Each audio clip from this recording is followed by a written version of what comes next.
নমস্কার বন্ধুরা, সকলকে জানাচ্ছি শুভ মহাসপ্তমীর আন্তরিক প্রীতি এবং শুভেচ্ছা। এবার পুজোটা তোমরা খুবই আনন্দের সাথে উপভোগ করো, সেইটাই আমরা রাতের আড্ডার টিম একান্তভাবে কামনা করি। আর তোমরা সবাই হয়তো জানো যে এইবার বিশেষ করে পুজোর কয়েকটা দিন খুবই পরিমাণে বৃষ্টি হচ্ছে। তো অবশ্যই তোমরা নিজের খেয়াল রেখো। আর শুরু করছি আজকের নতুন এপিসোড। আজকে রয়েছি আমি আকাশ তোমাদের সাথে, আর রয়েছে শান্তনু, শুভ, সৌমেন এবং রিকু। আজকে শুনবো একটা সুন্দর প্রেমের গল্প রিকুর মুখ থেকে। চলো শুরু করা যাক আজকের নতুন এপিসোড। নমস্কার, শুভ সন্ধ্যা দর্শক। তোমাদের সবাইকে জানাই শারদীয়ার প্রীতি শুভেচ্ছা ও আন্তরিক ভালোবাসা, অভিনন্দন। তো বন্ধুরা, আজকে আমি আছি রিকু তোমাদের সাথে। আজকে আমি তোমাদের খুবই ছোট একটা প্রেমের কাহিনী বলবো। এই প্রেমের কাহিনীটা আমার একটা বন্ধুর সাথে ঘটে। তার নাম হচ্ছে কৌশিক। তার আদি বাড়ি ছিল হচ্ছে মোহনপুর। সেইখানেই তার গল্পটা খুবই ছোট। তো একটা পুজোতে কৌশিক তাদের মোহনপুরে একটা প্যান্ডেলের সামনে একটা দোকান দেয়, একটা স্টল দেয়। স্টলটা হচ্ছে তোমার এই মাটির পুতুলগুলো আছে যেগুলো হাতে তৈরি করে, ওই স্টল। ও আর ওর ভাই মিলে একসাথে ওরা স্টলটা দেয়। আর ওই বছর পুজোতে ওই গ্রামে শহর থেকে, মানে হাওড়ার থেকে একজন এসেছিল, একটা মেয়ে আর তার ভাই ঘুরতে এসেছিল। তো পঞ্চমের দিন ওই মেয়েটা তার ভাইয়ের হাত ধরে সকালবেলায় প্যান্ডেলের দিকে যাচ্ছে ঠাকুর দেখতে। তখন তার ভাইটা জোরে চিৎকার করে ওঠে, বলে, দিদি ওই দেখ পুতুলগুলো কত সুন্দর। আর তখন না মেয়েটা ঘুরে তাকায় আর দেখে যে পুতুলগুলো না সব সাজানো রয়েছে, একটা দুটো তিনটে করে সাজানো রয়েছে। আর মানে দেখেই না খুব ভালো লাগে মেয়েটার ওই পুতুলগুলোকে। আর এমন করে রয়েছে না যে মনে হচ্ছে পুতুলগুলো নিজেরাই নিজেদের মধ্যে গল্প করছে। মেয়েটা খুব ভালো করে দেখে। তখনই পিছন থেকে আমার বন্ধুটা কৌশিক সে বলে ওঠে, ওই সব পুতুলগুলো না আমার নিজের হাতে বানানো। আর মেয়েটা পিছনে ঘুরে তাকায়, দেখে একটা ছেলে দাঁড়িয়ে রয়েছে, মুখে হালকা হাসি। তো তখন মেয়েটা বলে, আচ্ছা সত্যি এগুলো আপনি বানিয়েছেন? ও তখন বলছে, হ্যাঁ আমি বানিয়েছি। আর এই পুতুলগুলো না এক একটার বৈশিষ্ট্য আছে, এক একটা নিজেদের গল্প আছে। আপনি চাইলে আমি এই গল্পগুলো আপনাকে শোনাতে পারি, আশা করি আপনার ভালো লাগবে। তখন মেয়েটা বলছে, না আজকে না, অন্য কোনো দিন শুনবো, আজকে আমার টাইম নেই, আমি অন্য কোনো দিন আসবো। ও বলে মেয়েটা চলে যায়। এবার কৌশিক না, মানে ওই যে হয় না একদম মিশিয়ে যাওয়া যেটাকে বলে, ও মেয়েটার দিকে তাকিয়ে রয়েছে, মানে মেয়েটা চলে গেছে তাকিয়ে রয়েছে। তা পরে কোনো ভাবে যে ওর দোকানে তো সকাল থেকে খরিদ্দার আসছে, ও একটা নর্মাল খরিদ্দার। তো সেই দিনটা ওরকম করে ওর দোকানে ভালোই বেচাকেনা হয়েছিল। রাত্রেবেলায় আরও বেচাকেনা হলো, ও বন্ধ করে বাড়ি চলে যায়। তার পরের দিন, সপ্তমীর দিন, ও আর ওর ভাই যখন দোকানে রয়েছে, যখন দোকানে থাকে, তখন ওই মেয়েটা আসে। এসে তখন কৌশিক খেয়াল করেনি, কৌশিক একটা কাজ করছিল দোকানে। তখন ওই মেয়েটা এসে বলে, আচ্ছা আপনি কালকে বলছিলেন যে আপনার পুতুলগুলোর নাকি গল্প আছে, তাহলে আপনি কি আমার কাছে শোনাতে পারবেন? আমার কাছে না টাইম আছে। তা কৌশিক মুখ তুলে দেখে ওই মেয়েটা, আর ও হেসে বলে, হ্যাঁ অবশ্যই শোনাবো। তখন কৌশিক ওর দোকানে একটা ছোট টুল ছিল, ওই টুলটা এগিয়ে দিয়ে বলে, আচ্ছা আপনি এখানে বসুন। মেয়েটা বলছে, না না ঠিক আছে। বলছে, আচ্ছা বসুন না। মেয়েটা বসে কৌশিক একটা পুতুল ধরে মেয়েটাকে দেখাচ্ছে, এই যে পুতুলটা, এটা হচ্ছে আমার খুব কাছের পুতুল। তখন মেয়েটা বলছে, আচ্ছা কাছের পুতুল মানে? বলছে, এই পুতুলটা আমি খুব যত্ন করে বানিয়েছি। এইটার সাথে যদি আপনি কখনো একা কথা বলেন, দেখবেন আপনার কোনো সময় মনে হবে না যে আপনি একা আছেন। আপনার মন খারাপ থাকলে সেটা ভালো হয়ে যাবে। তো এরকম ও এক একটা করে পুতুল তুলছে আর মেয়েটাকে গল্প শোনাচ্ছে। এই করতে করতে তাদের মধ্যে একটা বন্ধুত্ব মতন একটা আলাপ হয়। কৌশিক মেয়েটার নাম জিজ্ঞাসা করে, মেয়েটার নাম বলে, মেয়েটার নাম হচ্ছে ঈশিতা। সে কোথায় থাকে, এখানে কার বাড়ি এসছে। সে অ্যাকচুয়ালি হাওড়ায় থাকে, এখানে তার দাদু দিদার বাড়ি এসছে, ঘুরতে এসছে পুজোতে। এবার তাদের সাথে অনেক ওই টাইমটুকুনে কথা হয়। আর তারপরে কৌশিক বলছে, তাহলে আপনাকে কোন পুতুলটা দিই, কোন পুতুলটা নেবেন? তখন ওই ঈশিতা বলছে, আচ্ছা আপনি প্রথম যে পুতুলটা তুলেছিলেন সেই পুতুলটাই আমাকে দিন, যেহেতু আপনি বললেন পুতুলটা আপনি খুব যত্ন করে বানিয়েছেন। তখন কৌশিক ওই পুতুলটা তুলে একটা খবরের কাগজে প্যাক করে মেয়েটাকে দেয়। আর মেয়েটা বলছে, এটা কত টাকা? তখন কৌশিক বলছে, না না টাকা লাগবে না, আমি আপনাকে এটা জাস্ট একটা বন্ধু হিসাবে দিলাম। বলছে, টাকা লাগবে না? আহ, আচ্ছা তাহলে আপনি কি মানে যারা যারা আপনার দোকানে আসে তাদের কি আপনি এরকম করে সবাইকে টাকা না দিয়ে জিনিসগুলো দিয়ে দেন? এটা হেসে বলেছে। কৌশিক বলছে, না সেটা কোনো ব্যাপার না, আপনি আমাদের গ্রামে নতুন এসেছেন, একজন অতিথি হিসাবে এসেছেন, তাই আমি আপনাকে একটা ফ্রেন্ড হিসাবে দিলাম।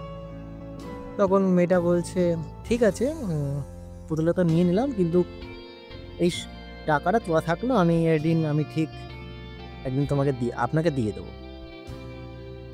তখন ঈশিতা বলছে, তাহলে আমি যাই। তো কৌশিক না একটুখানি আস্তে হয়ে বলে, আচ্ছা আমাদের কি আবার দেখা হবে? তখন মেয়েটা বলছে, যদি ভাগ্যে থাকে তাহলে অবশ্যই দেখা হবে। দেখুন ভাগ্যের কথা তো কেউ বলতে পারে না। বলে মেয়েটা একটু হেসে চলে যায়। কৌশিক আবার মেয়েটার দিকে তাকিয়ে থেকে ওর নিজের মধ্যে কিছু একটা ভাবছিল। আর ওর ভাই বলছে, কি রে দাদা তুই কি ভাবছিস? বলছে, না না কিছু না, যাক কাজ কর। দেখ ওই দিনটাও চলে গেল। পরের দিন সপ্তমী। ও ভেবেছে কি সপ্তমীর দিন ওই মেয়েটা আসবে। তো কৌশিক বারবার দোকান থেকে মুখ বাড়িয়ে দেখছে যে মেয়েটা, রাস্তার দিকে দেখছে যে মেয়েটা আসলো কিনা বা কখন আসবে। সকাল থেকে প্রায় বিকেল হয়ে গেল, মেয়েটা আসলো না। আর কৌশিক বারবার না মানে ওর দোকানে যদি কোনো মেয়ে বা কোনো কাস্টমার আসে বারবার ভাবছে কি ওই এসেছে বা ঈশিতাই এসেছে, তো আসলো না। ও ভেবেছে সন্ধেবেলা তাহলে আসবে। তা সন্ধেবেলাও দেখলো, সারাদিনটায় সে আর সেই মেয়েটার আর দেখা পেল না। ও তখন ভেবেছে, যাক গিয়ে হতেই পারে একটা উম, ও উনিও আমার দোকানে একজন কাস্টমার ছিল, তা আমি হয়তো একটু বেশি বেশি ভেবে ফেলেছি। যাই হোক, কোনো ব্যাপার না। ও ভাইকে বলে যে, ভাই তাহলে রাত হয়ে যাচ্ছে, দোকানটা গুছিয়ে বাড়ি চল। ও আর ভাই দোকানটা গুছিয়ে বাড়ি গেছে। বাড়ি গিয়ে ওরা খাওয়া দাওয়া করে ঘুমিয়ে পড়ে। পরের দিন হচ্ছে অষ্টমী, যেদিন আমরা অষ্টমীর দিন কিন্তু সবাই অঞ্জলি দাও, তোমরা তো সবাই অঞ্জলি দাও। এবার ও সকালবেলায় না সেদিন আর দোকান খোলেনি। সে ভেবেছে যে অঞ্জলি টঞ্জলি দিয়ে বিকেল বেলার দিকটাতে দোকান খুলবে। যাই হোক, ওই যেই যেই পুজোর মণ্ডপের সামনেও স্টলটা দিয়েছিল সেই মণ্ডপেই ও অঞ্জলি দিতে গেছিল। যখন অঞ্জলি দিতে যায় তখন দেখে ওই মণ্ডপেই ওই মেয়েটা দাঁড়িয়ে রয়েছে, মানে অঞ্জলি দেওয়ার জন্য। আর মেয়েটা পরেছিল হচ্ছে একটা সাদা শাড়ি, লাল পাড়, কপালে ছিল একটা লাল টিপ, আর কানে ছিল একটা সাদা ঝুমকো কানের দুল, আর খালি পায়ে ছিল আলতা। যখন অঞ্জলি শুরু হয় মেয়েটা না কৌশিককে খেয়াল করেনি। কৌশিক অঞ্জলি দেবে কি ও সারাক্ষণ না মেয়েটার দিকে, মানে এক প্রকার মেয়েটার দিকেই তাকিয়ে রয়েছে। তো যতক্ষণ অঞ্জলি হয়ে গেছে ততক্ষণ ঠাকুরের দিকে না তাকিয়ে মেয়েটার দিকে তাকিয়ে গেছে। আর অঞ্জলি শেষ হওয়ার পরে ও একটুখানি সাহস করেই মেয়েটার সাথে কথা বলতে যায়, কিন্তু কথা বলতে পারে না।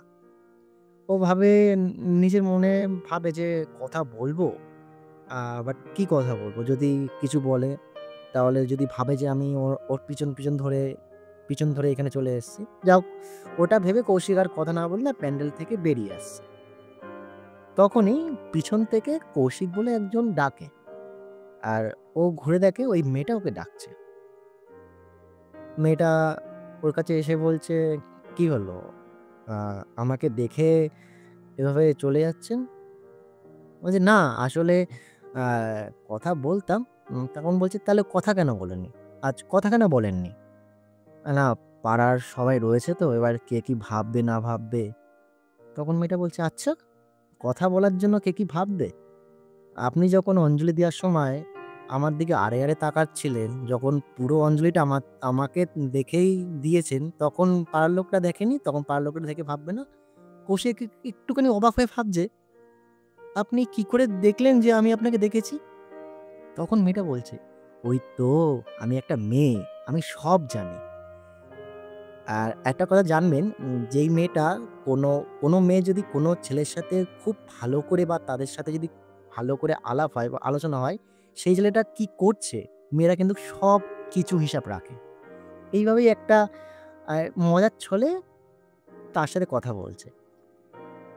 তো তখন বলতে, বলতে ঈশিতা তখন তার দিকে হাতটা বাড়ায়, আর হাতটা বাড়িয়ে হ্যান্ডশেক করতে যায়। বলে, "তাহলে আজ থেকে আমরা ফ্রেন্ড?" বলছে, কৌশিক বলছে, "হ্যাঁ, অবশ্যই।" আর ও না একটুখানি কেমন বলতো, ছোটবেলার থেকে না একা। একা বলতে ও ছোটবেলার থেকে একটুখানি চুপচাপ, একা থাকতে ভালোবাসে। ওর সেরকম কোনো বন্ধু বা বান্ধবী কিছুই নেই। আর ওর বাড়িতেও ওর বাড়িতেও ওর মা-বাবা, ও আর ওর ভাই। এই ৪ জনই ও হচ্ছে পুরো পৃথিবী বলতে পারো। আর ওর বাইরে আর কেউ নেই। তখন ওরা দুজন বসে একসাথে বসে গল্প করে। তখন ঈশিতা বলছে, "আচ্ছা, আমার না আপনিটা খুব একটা ভালো লাগে না। আমার তুমিটা ভালো লাগে। তাহলে তুমিটা বলি?" কৌশিক বলছে, "হ্যাঁ, তুমি বলতেই পারো।" তখন শুরু হলো তাদের মধ্যে আপনি থেকে তুমি হওয়া। তখন ঈশিতা ওকে বলছে, "আচ্ছা, আমাকে কেমন লাগছে?" উম বলছে, "তোমাকে তো খুব সুন্দর লাগছে। মনে হচ্ছে স্বয়ং আ স্বয়ং দেবী দুর্গা আমার সামনে এসে বসে রয়েছে।" বলছে, তখন ঈশিতা বলছে, আবার হাসি হেসে বলছে, "ও আচ্ছা, তুমি আবার আমার সাথে ফ্লার্টিং করছো, মজা করছো?" এবং কৌশিক একটুখানি ভয় পেয়ে বলছে, "না, না, না, না, আমি ওরকম ঠিক বলতে চাইনি।" মেয়েটা আবার হাসে। বলছে, "আচ্ছা, ঠিক আছে, আমি আড্ডা মারছি।" তখন মেয়েটা বলছে, "জানো, আমি না গান করতে খুব ভালোবাসি। শুনবে নাকি আমার একটা গান?" কৌশিক বলছে, "হ্যাঁ, শুনবো।" মেয়েটা তখন গান করে। গান করে মেয়েটা ছেলেটাকে শোনায়। আর কৌশিক না আ খুব ভালোভাবে তার গানটা শোনে। আর তার খুব ভালো লাগে গানটা শুনে। এই করতে, করতে তাদের সাথে অনেক কথা হয়। আর আগের ২ দিন থেকেও আজকে আরো বেশি কথা হয়েছে। ঠিক কথা হতে, হতে তখন প্রায় দুপুর ২টো বেজে যায়। তখন কৌশিক বলছে, "আচ্ছা, আ তাহলে আপনি তো এখানে নতুন। আমি তো এখান থেকে ছোটবেলা থেকেই আছি। আমাদের পাড়ার আরো আমাদের এই পাড়াটা ছাড়িয়ে আরো ২ টো পাড়াতে ভালো, ভালো পুজো হচ্ছে। যদি তুমি চাও তাহলে আমি তোমাকে ওখানে নিয়ে যেতে পারি। তাহলে একসাথে একটুখানি উম ঘুরতে পারি।" আ তখন ঈশিতা বলছে, "না, অ্যাকচুয়ালি আজকে হবে না। আমি তো আগেই বলেছিলাম যে আমি আর আমার ভাই এসছি দাদু বাড়িতে। আজকে আমার মা-বাবা আসবে। তাই জন্য আমি আজকে বেড়াতে পারব না। দেখছি যদি অন্য কোনো দিন হয়।" তখন কৌশিকের না একটুখানি মনটা ভেঙে যায়। ও নিজে ভাবে যে না বললেই হয়তো ভালো হতো। মেয়েটা হয়তো কিছু মনে করেছে বা কিছু একটা সামথিং করেছে। তো ঈশিতা বলছে, "ঠিক আছে, তাহলে আজকে আসি।" কৌশিক না কিছু বলে না। ঈশিতা বুঝতে পেরেছে। তখন ঈশিতা বলছে, "আচ্ছা, আ তুমি কি একটা কাজ করতে পারবে?" বলছে, "হ্যাঁ, হ্যাঁ, কি কাজ?" তখন ঈশিতা বলছে, "আমি না মিষ্টি খেতে খুব ভালোবাসি। তুমি আমাকে মিষ্টি খাওয়াবে?" বলছে, "হ্যাঁ, হ্যাঁ, অবশ্যই নিশ্চয়ই খাওয়াবো। কি মিষ্টি খাবে?" আ তখন ঈশিতা বলছে, "কি মিষ্টি খাবো সেটা পরে বলব। আজকে না, সেটা কালকে নবমীর দিন। তুমি ঠিক আমি দেখলাম তোমাদের পাড়ার মোড়ের মাথায় ওখানে একটা মিষ্টির দোকান আছে। তুমি ঠিক সকাল ৯ টার সময় ওখানে চলে আসবে। আমিও চলে যাবো। ওখানে আমরা দুজনে বসে, বসে মিষ্টি খাবো। মিষ্টি খেয়ে আমি বাড়ি চলে যাবো। আমায় খাওয়াবে তো?" বলছে, "হ্যাঁ, হ্যাঁ, অবশ্যই খাওয়াবো।" বলছে মেয়েটা বলছে, "ঠিক আছে, তাহলে আমি চলে গেলাম।" বলে মেয়েটা সেদিন চলে যায়। আর তখন না কৌশিক ওর মনে তার আগেও অবধি মনটা একটুখানি আ মানে স্তব্ধ হয়ে যায় বা একটুখানি নরম হয়ে যায়। তারপরে ওই যে যখন ও কথাটা মেয়েটা যখন নিজে বলেছে যে নবমীর দিন ওর সাথে মিষ্টি খেতে যাবে, ও ওই কথাটা শুনে খুব খুশি হয়। খুব খুশি হয়।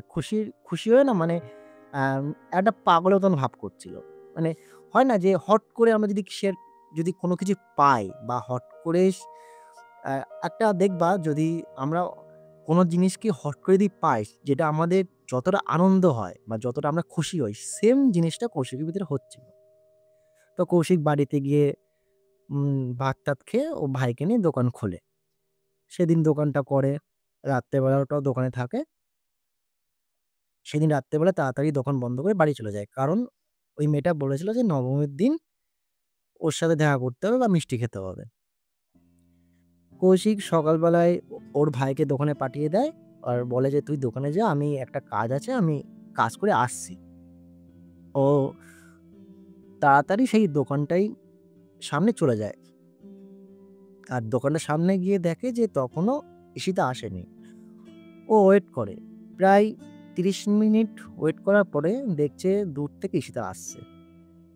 তখন কৌশিক বলছে, "আমি তো ভাবলাম মনে হয় তুমি আসবে না। এত দেরি হলো?" বলছে, "বোঝোই তো কালকে মা-বাবা এসছিল। এখানে কিছু চিনি না। আমাকে কি এভাবে ছাড়তে দেয়?"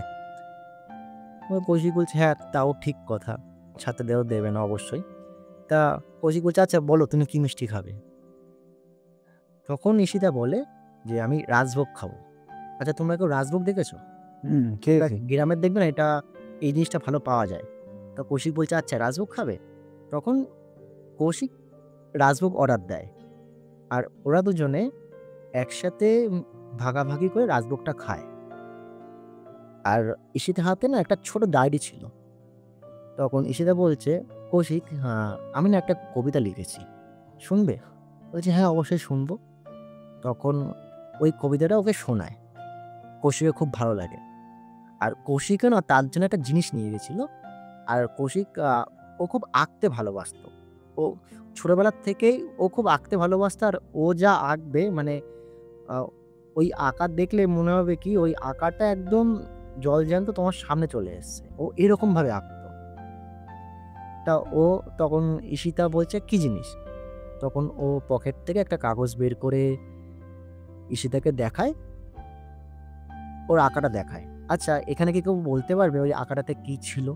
কৌশিক কি এমন কি জিনিস দেখায় যে ঈশিতার ভালো লাগে বা কি জিনিস দেখাতে পারে? হয়তো ওই মেয়েটারই ছবি, সীতারই ছবি সে এঁকেছিল। আচ্ছা, আ শান্তনু? হতে পারে যে একটা ছেলে একটা মেয়ে একসাথে বসে আছে এরকম কোনো ছবি। আচ্ছা, আ ওই ছেলেটা মানে কৌশিক ওই যে আঁকাটা নিয়ে এসেছিল সেই আঁকাতে ছিল হচ্ছে একটা গাছ। গাছের ডালে দুটো পাখি বসে আছে। আর টাইমটা এক কথায় হচ্ছে পড়ন্ত বিকেল। পড়ন্ত বিকেল আর দুটো পাখি বসে আছে। তো ঈশিতা না এই আঁকাটা কিছু বুঝতে পারে না। কৌশিক বলে, "এই আঁকাটা তুমি ভালো করে মন দিয়ে দেখো। এই আঁকাটার ভিতরে কিন্তু অনেক কিছু বোঝার জিনিস আছে।" তো ঈশিতা অনেকক্ষণ ধরে আঁকাটা দেখে। কিন্তু ও বুঝতে পারে না। তখন কৌশিক বলছে, "ভালো করে দেখো আঁকাটাতে আমি যেটা এঁকেছি সেটা হচ্ছে পড়ন্ত বিকেল। আর পড়ন্ত বিকেলের সময় দুটো পাখি ডালে বসে তাদের বন্ধুত্ব আলাপটা আরো গভীর করছে বা তাদের প্রেম ভালোবাসাটা একসাথে একে অপরকে বিনিময় করছে।" তখন ঈশিতা বলছে, "তাহলে তুমি কি বলতে চাইছো?" আ তখন কৌশিক বলছে, "না আমরাও তো এখানে বসে" বলছে, "হ্যাঁ, হ্যাঁ বলো, বলো আমরা এখানে বসে কি?" "না, না কিছু না।" ও আবার না কথাটা বলতে গিয়েও ঠিক বলতে পারল না। ঈশিতা বলছে, "দেখো সব কথাতে ভয় পেলে হবে না। সব কথাতে কিন্তু ভয় পেলে হবে না।" এবার তখন ঈশিতা কৌশিককে বলছে, "আচ্ছা তুমি কালকে বলেছিলে তুমি আমাকে ঘুরতে নিয়ে যাবে। আচ্ছা তুমি কিসে করে আমাকে ঘুরতে নিয়ে যাবে?" তখন কৌশিক বলছে, "দেখো আমার তো কিছুই নেই। আমার আছে বলতে একটা সাইকেল আছে যেটা করে আমি তোমাকে ঘুরতে নিয়ে যাবো। নিয়ে যেতাম। যাও তুমি তো আর গেলে না আমার সাথে ঘুরতে।" তখন ঈশিতা বলছে, "দেখো আমার এই মিষ্টি কিন্তু শেষ হয়ে গেছে।" বলছি, "তাহলে আরেকটা খাবে?" বলছে, "না, না আর খাবো না। তুমি একটা কাজ করো, তুমি এখন বাড়ি যাও। বাড়ি গিয়ে ঠিক বিকেল ৫ টার সময় তুমি তোমার দোকানের সামনে আসবে।" আর তুমি কিন্তু একটা সাদা পাঞ্জাবি পরে আসবে। তখন কৌশিক বলছে, "কেন, কেন বলো তো?" বলছে, "দেখো সেটা এখন বলবো না, তুমি পরে আসবে তারপরে বলবো। আর বলছে, আর হ্যাঁ একটা কথা, তুমি সাইকেল নিয়ে আসবে। তুমি চলে যাও, আমিও চলে যাই, ঠিক ৫টার সময় দেরি করবে না।" ওরা দুজনেই ওখান থেকে বাড়ি চলে যায়। আর আরেকটা কথা, কৌশিকের মানে কৌশিকের ফ্যামিলিটা খুব একটা, ওদের অবস্থাটা খুব একটা ভালো ছিল না। মানে দিন আনি দিন খাই ছিল। আর পুজোতে যে নতুন জামাকাপড় কিনবে বা কিনে দেবে সেরকম খুব একটা ক্ষমতা ছিল না। যা হোক, ওর একটা সাদা পাঞ্জাবি ছিল, সেটা অনেক পুরনো। বাড়ি গিয়ে অনেক খোঁজাখুঁজির পরে একটা পাঞ্জাবি বেরিয়েছে, সেটাকে ও ভালো করে আয়রন-টায়রন করে ও পরে বিকেলে গেছে। যখন বিকেলে জামাটা পরে গেছে আর সাইকেলটা নিয়ে যখন গেছে, তখন দেখে যে ওর দোকানের সামনে ঈশিতা অনেকক্ষণ আগের থেকে দাঁড়িয়ে আছে। আর সেম ঈশিতা ওই যে অঞ্জলির দিন যেরকমভাবে সেজে এসেছিল, সেম সেরকমভাবে সেজে এসছে। তখন ঈশিতা কৌশিককে বলে, "চলো, তুমি বলেছিলে কালকে আমাকে ঘুরতে নিয়ে যাবে, আমি আজকে যাবো তোমার সাথে ঘুরতে।" আর তখন ঈশিতা বলছে, "আচ্ছা আমি কিন্তু সাইকেলের পিছনে বসবো না, আমি সাইকেলের সামনে বসবো। যেহেতু জেমস সাইকেল, দেখবে জেমস সাইকেলের সামনে একটা রোড থাকে।" তো কৌশিক ঈশিতাকে ওই সাইকেলের উপরে বসিয়ে ওরা দুজন একসাথে যেতে লাগে। তখন তাদের ফার্স্ট পথ চলা, ফার্স্ট ঘোরা। কৌশিকের একটু খুব আনন্দ হয়, খুব খুব খুব মজা পায়। তারা একসাথে গিয়ে একটা মেলাতে যায়, একসাথে বাদাম খায়, একসাথে আইসক্রিম খায়, আর অনেক গল্প করে, প্যান্ডেলও ঘোরে, অনেক কিছু তারা একসাথে টাইম কাটায়। এবার একটা প্যান্ডেলে যখন তারা ঢোকে, তখন কৌশিক বলছে, "দেখো মায়ের মুখটা কত উজ্জ্বল না?" ঈশিতা বলছে, "হ্যাঁ সত্যি কত উজ্জ্বল।" তখন কৌশিক বলছে, "ঠিক বলো তো কার মতন উজ্জ্বল?" বলছে, "কার মতন?" কৌশিক বলছে, "মায়ের মুখটা দেখো পুরো তোমার মতন উজ্জ্বল করছে। তুমি যেমন অপরূপ সুন্দরী, সেরকম সেম মা দুরু অপরূপ সুন্দরী।" তখন ঈশিতা হাসে, ঈশা আর কিছু বলে না।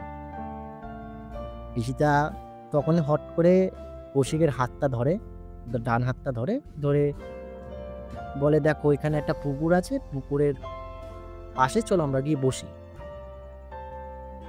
বসে ওরা গল্প করছে। তখন ঈশিতা বলছে, "দেখো আজকে নবমী, কালকে দশমী, কালকে মা জলে যাবে।" বলছে, "হ্যাঁ তো কি হয়েছে? দেখো তুমি মনে করো আমাদের বন্ধুত্বটা কিন্তু বেশি দিনের না, হয়তো ৪-৫ দিনের। তার মধ্যে আমরা কতটা একসাথে হয়ে গেছি কদিনে।" কৌশিক বলছে, "সত্যি কথা বলতে কি বলো তো, আমার ছোটবেলার থেকে সেরকম কোনো বন্ধু বা এরকম কোনো বান্ধবী নেই যে যার সাথে আমি মন খুলে কথা বলবো বা মন খুলে হাসবো।" ঈশিতা বলছে, "ঠিক আছে, সেটা কোনো ব্যাপার না। ব্যাপারটা হচ্ছে কালকে দশমী হয়ে গেলে আমরা কি আর একসাথে থাকতে পারবো?" কৌশিক বলছে, "কেন থাকতে পারবো না?" বলছে, "দেখো আমার শহরটা আলাদা জায়গায়, তোমার কাজটা আলাদা জায়গায়। তুমি চাইলেও ওই কাজ ছেড়ে তুমি ওখানে যেতে পারবে না। আর আমি চাইলেও এখানে আসতে পারবো না।" বলছে, "কেন? তুমি তো বললে এখানে তোমার দাদুর বাড়ি।" বলছে, "হ্যাঁ দাদুর বাড়ি, কিন্তু পরের বছর পুজোতেই যে আমি আসবো তার তো কোনো মানে নেই বা তার তো কোনো ঠিক নেই।" তখন কৌশিক বলছে, "তুমি জানো আমি চাই যে এই টাইমটা যেন এক্ষুনি থেমে থাকুক, যাতে টাইমটা আর না এগোয়।" তখন ঈশিতা বলছে, "দেখো যেটা বাস্তব সেটা মানতে হবে। বাস্তবে কোনদিন টাইম থেমে থাকা সম্ভব না কৌশিক। তুমি এটা ভুল জানো।" বলতে বলতে না ঈশিতা একটুখানি কাশে, আর কাশিটা না খুব বেড়ে যায়। কাশতে কাশতে তার মুখ থেকে হট করে রক্ত ওঠে। আর কৌশিক না খুব ভয় পেয়ে যায়। বলছে, "এই তোমার কি হয়েছে, কি হয়েছে?" আর কৌশিক সঙ্গে সঙ্গে একটা দোকানে যায়, দোকানে গিয়ে একটা জলের বোতল কিনে মেয়েটাকে দেয়। মেয়েটাকে জল খাওয়ায়, সুস্থ করে। বলছে, "তোমার মুখ থেকে হট করে রক্ত কেন বেরালো?" বলছে, "না, না ওটা কোনো ব্যাপার না। আমার তো একটুখানি শরীরটা খারাপ। ঠান্ডা কাশিতে রক্ত বেরাতেই পারে। আমার না শরীরটা হট করে খারাপ লাগছে। তুমি এক কাজ করো, আমাকে একটুখানি বাড়ি দিয়ে আসো না?" একদম বাড়ির সামনে যাবে না, বাড়ির আগে নামাবে আমাকে। বলছে, এখনই চলে যাবে?" বলছে, "হ্যাঁ প্লিজ কৌশিক, আমার শরীরটা ভালো লাগে না, তুমি আমাকে দিয়ে আসো।" তখন তাড়াহুড়ো করে কৌশিক মেয়েটাকে সাইকেলে বসে অনেক জোরে সাইকেল চালিয়ে মেয়েটাকে তার বাড়িতে পৌঁছে দেয়। যখন বাড়িতে পৌঁছে যায় কৌশিককে বলে, "তুমি চলে যাও, আমি ঠিক বাড়ি চলে যাবো।" বলছে, "না, তুমি যাও।" মেয়েটা যতক্ষণ অবধি তার বাড়ির গেটে না ঢোকে ততক্ষণ কৌশিক ওখানে দাঁড়িয়ে থাকে। যখন মেয়েটা তার বাড়ির গেটে ঢুকে যায়, যখন বাড়িতে ঢোকে তখন কৌশিক ওখান থেকে বাড়ি চলে আসে। এবার বাড়ি এসে ওর ভাই দেখে যে ওর ভাই বাড়িতে। ভাইকে বলছে, "কিরে, দোকান এত তাড়াতাড়ি বন্ধ করে দিলি?" বলছে, "হ্যাঁ, তুই তো নেই, তো আমি কি করব?" বলছে, "ঠিক আছে, শুয়ে পড়।" কৌশিকও শুয়ে পড়ে। কিন্তু কৌশিক শুয়ে একটা কথা ভাবছিল যে সবই তো ঠিক ছিল। হঠাৎ করে ওর মুখ থেকে রক্ত কেন উঠল? ও না এই কথাটা ভাবতে থাকে আর ভাবতে ঘুমিয়ে পড়ে। পরের দিন বিজয়া দশমী। আর তখন তার আগে একটা কথা আমি এটা মিস করে গেছি। ঈশিতা বলেছিল যে, "কালকে যেহেতু শেষ দিন, কালকে আমি চাই তুমি যতটা পারো আমার সাথে থাকবে।" এটা বলেছিল যেই যেই প্যান্ডেলে ওরা অঞ্জলি দিয়েছিল সেই প্যান্ডেলে। তো ঘুমিয়ে পড়ে সকালবেলায় ও আবার স্নান-টান করে ও চলে যায়। আর ভাইকে বলে যে, "তুই দোকানটা সামলা, আমি প্যান্ডেলটায় ঘুরে আসছি।" যখন প্যান্ডেলে যায় তখন দেখে যে ঈশিতা আসেনি। তখন ১০টা ১১টা বাজে। ও ভেবেছে হয়তো তাহলে পরে আসবে। ও আবার প্যান্ডেলে চলে আসে। প্যান্ডেল থেকে আবার ওর দোকানে চলে আসে। ওর নিজের দোকানে। অনেকক্ষণ দোকানে থাকে। দোকানে থাকার পরে ওর মনটা না একটুখানি মানে খুসখুস করছে যে মেয়েটা এখনো আসলো না। ও বলেছিল যে আসবে। ও আবার প্যান্ডেলে যায়। তখন ঠিক বাজে ১টা বা ২টোর দিকে। ও এক প্রকার একটুখানি কি বলবো? একটুখানি চিন্তিত হয়ে ওইখানে যেই পুরোহিত ছিল বা যারা ওইখানে প্যান্ডেলের সহযোগিতায় ছিল, তাদের কাছে না ও জিজ্ঞাসা করে যে, "আচ্ছা, আ মায়ের বরণ কখন হবে? কখন হয় মায়ের বরণ?" তখন কৌশিকরে বলে যে, "মায়ের বরণ তো বিকেল থেকে শুরু হয়।" তখন কৌশিক ভাবে তাহলে মনে হয় ও বিকেলেই আসবে। যেহেতু এখন বরণ শুরু হয় না, যেহেতু ও বলেছিল যে বরণ যখন করবে তখন যাতে ও থাকে। তো আবারও ও দোকানে ফিরে যায়। দোকানে ফিরে দোকানে ফিরে ও দোকানে সামলায়। কিছুক্ষণ পরে বিকেল হয়। দেখে ঈশিতা আসছে। হাতে একটা বরণ ডালা নিয়ে ঈশিতা আসছে। এসে তার দোকানের সামনে দাঁড়ায়। তখন কৌশিকরে বলছে, "কৌশিক, চলো, মাকে বরণ করে আসি।" কৌশিক যেই চলো বলেছে ও না দোকান থেকে মানে এক কথায় লাফ দিয়ে বাড়ি চলে আসে। মানে খুব আনন্দ হয়ে এক কথায় লাফ দিয়ে বাড়ি চলে আসে। এসে বলছে, "হ্যাঁ, চলো।" ওরা দুজনে একসাথে প্যান্ডেলের ভিতরে যায়। মাকে বরণ করে। মাকে বরণ করে ওরা বাইরে আসে। আর দেখবা বরণ করার পরে যখন মায়ের বিদায় বেলার সময় আসে তখন দেখবা ওখানে সিঁদুর খেলা হয়। গ্রামের মহিলারা বা পাড়ার মহিলারা ওখানে সিঁদুর খেলা হয়। তখন কৌশিক বলছে যে, "তুমি তাদের সাথে সিঁদুর খেলো, আমি বাইরে আছি।" বলছে, "আচ্ছা ঠিক" ঈশিতা বলছে, "আচ্ছা ঠিক আছে।" কৌশিক বাইরে এসে একটা জায়গায় বসে। কিন্তু ঈশিতাও তার ১ মিনিট পরেই বাইরে চলে আসে। আর কৌশিক বলছে, "কি, তুমি সিঁদুর মাখোনি?" বলছে, "না।" বলছে, "কেন?" বলছে, "আমি চাই যে আমার এই কদিনের যেই বন্ধুটা ছিল বা এই কদিনের যেই সঙ্গীটা আমার সাথে আসে, তার হাতে আমি সিঁদুরটা মাখতে চাই গালে। তুমি একটা কাজ করো, আমার দুটো গালে তুমি সিঁদুরটা মাখিয়ে দাও।" কৌশিক বলছে, "না, এটা আমি করতে পারবো না।" ও একটুখানি লজ্জা পাচ্ছে। তখন ঈশিতা কৌশিকের হাতটা ধরে সিঁদুর কৌটোতে চুবিয়ে তার দুটো গালে সিঁদুরটা মাখায়। আর তখনই না কৌশিক মানে একটুখানি কি বলবো ওটাকে? একটুখানি লজ্জিত হয়ে যায়। যেহেতু স মানে জীবনে ১ম কোনো মেয়ের গালে সে হাত দিয়েছে। এটা হয় দেখবা মানে অচেনা মেয়ের গালে বা তুমি চেনা মেয়ের গালেও যদি হাত দাও না বা গায়ে হাত দাও না সেরকম একটা লজ্জা বা একটা থাকবেই। এবার তখন তারা দুজনে সিঁদুর মাখে তারা দুজনে একসাথে বসে। ঠিক বসতে ঠিক ওই যখন তারা বসে তখন ঠিক ৫টা ৫:৩০ বাজে। ঠিক বিকেলটা যাবে, সন্ধ্যাটা হবে। মা তখন বিসর্জনে যাবে।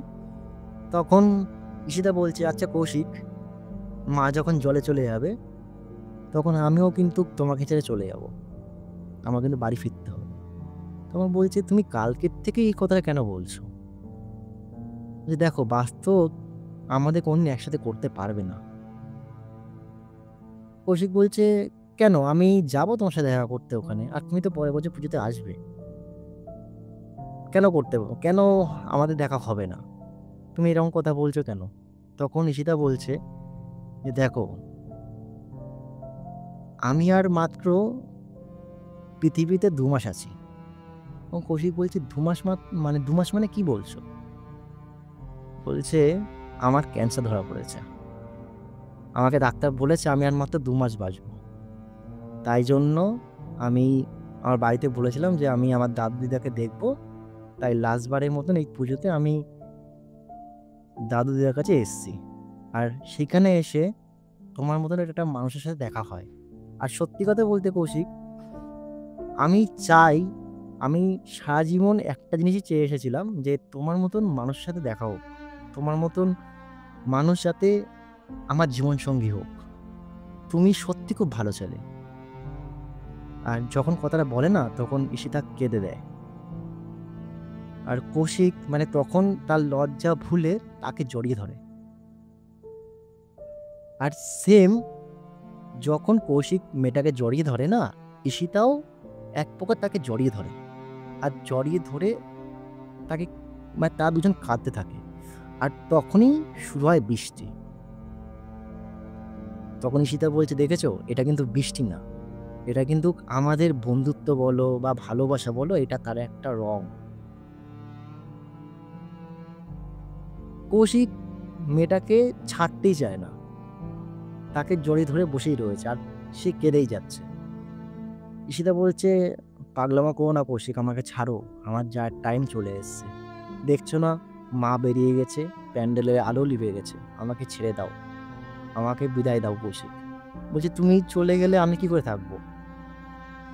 তখন বলছে দেখবে যখন বৃষ্টিটা হয়ে যাবে তখন আকাশটা পুরো পরিষ্কার থাকে, আর তখন আকাশের দিকে তাকাবে, যেই তারাটা তোমার চোখে বাঁধবে সেই তারাটা হবো আমি। তোমার যখনই মন খারাপ হবে, আমি যখন 2 মাসের পরে না থাকবো, যখনই তোমার মন খারাপ হবে তুমি ঠিক আকাশের দিকে তাকিয়ে কথা বলবে, দেখবে আমাকে দেখতে পাচ্ছ। কথাটা বলে না ঈশিতা নিজেকে একটু সামলিয়ে নেয়। ঈশিতা এক প্রকার তাকে জোর করে মানে ছাড়িয়ে দেয়, ছাড়িয়ে উঠে দাঁড়ায়। বলছে কৌশিক এবার আমার যেতে হবে, আমার বাড়িতে যেতে হবে, আমার বাড়ি ফিরতে হবে। কৌশিক বলছে এত তাড়াতাড়ি যেও না আমাকে ছেড়ে, আমি আরও কিছুদিন তোমার সাথে থাকতে চাই।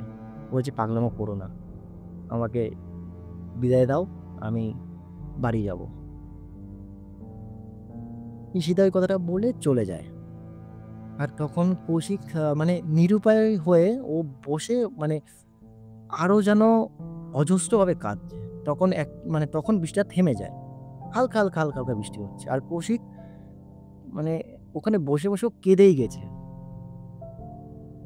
কাঁদছে আর দেখছে যে মেয়েটা আস্তে আস্তে অন্ধকারের দিকে মিশে যাচ্ছে।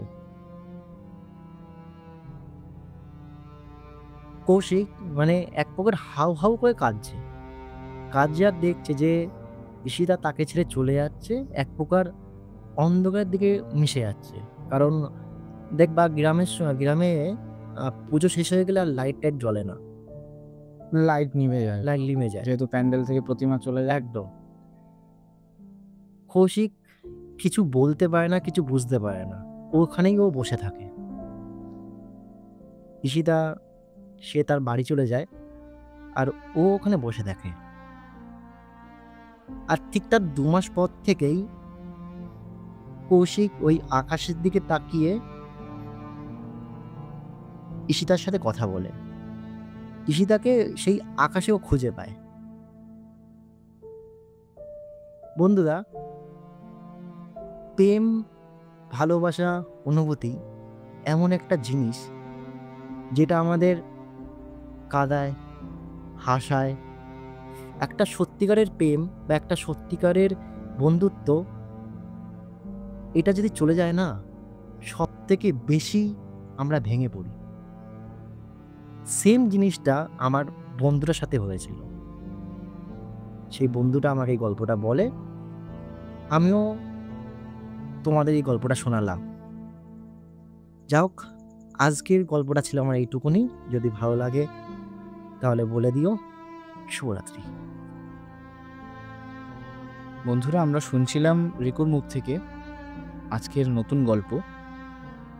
আসলে আমাদের শেষ অংশটা যখন গল্পটা আমরা শুনলাম, সত্যি চোখে জল আসার মতো পরিস্থিতি হয়ে গিয়েছিল। কারণ মৃত্যু জড়িত বিচ্ছেদটা সত্যিই খুবই কষ্টজনক হয়। আশা করছি তোমাদেরও গল্পটা খুবই ভালো লাগবে। যদি ভালো লেগে থাকে অবশ্যই লাইক দিয়ে দিও। আর দেখা হচ্ছে তোমাদের সাথে পরবর্তী কোনো নতুন এপিসোডে। ততক্ষণের জন্য সবাইকে শুভরাত্রি।